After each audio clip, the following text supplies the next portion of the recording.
During this tutorial, we'll be creating a basic work breakdown structure within Microsoft Project. Before we begin, it is important to understand that the work breakdown structure, or WBS, should have already been created. This tutorial will just show you how to take that work breakdown structure and enter it into the software. You can see here that we have already opened up a blank project. I'm going to slide my Gantt chart over so that I can see the entire entry table. Now we can begin entering in project information. When entering in the work breakdown structure, or WBS, it is important to list the project itself first, since a project is the final deliverable that will be handed to the customer once the project is complete. For this particular project, we are going to be creating a mobile reporting system. We click Enter, and now, in order to create the system, the first major deliverable will be to establish the performance requirements. In order to establish the performance requirements, we will need to interview the users and define the system requirements. Understand that we will clearly identify the difference between deliverables and work packages once we enter all of them into the software. It is also nice to know that we can expand the columns here if it makes viewing our work breakdown structure easier. After we are finished entering in all of the deliverables and work packages or tasks for the project, it is important to review your information and make sure nothing has been left out. After looking at what I have here, I notice that I have left out a task.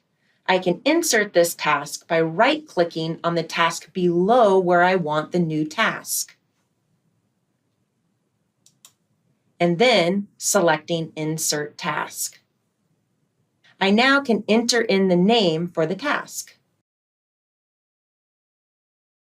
Know that you can enter in a missing task or make changes to your work breakdown structure at any time.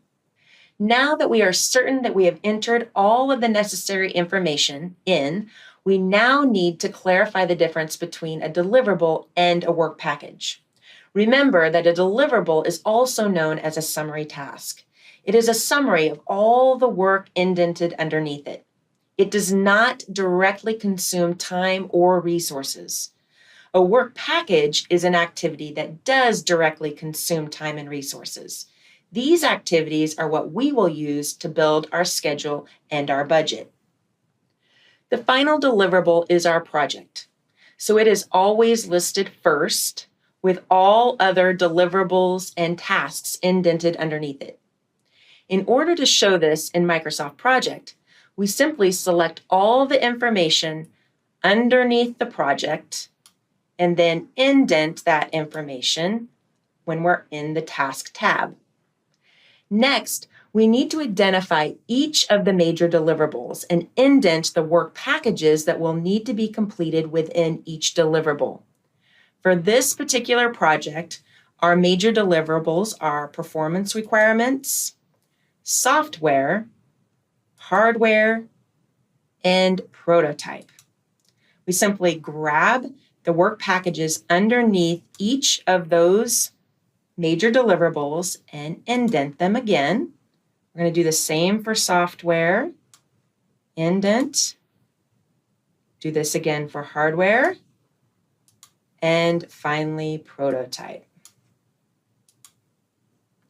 And now we have completed a basic 3-level work breakdown structure.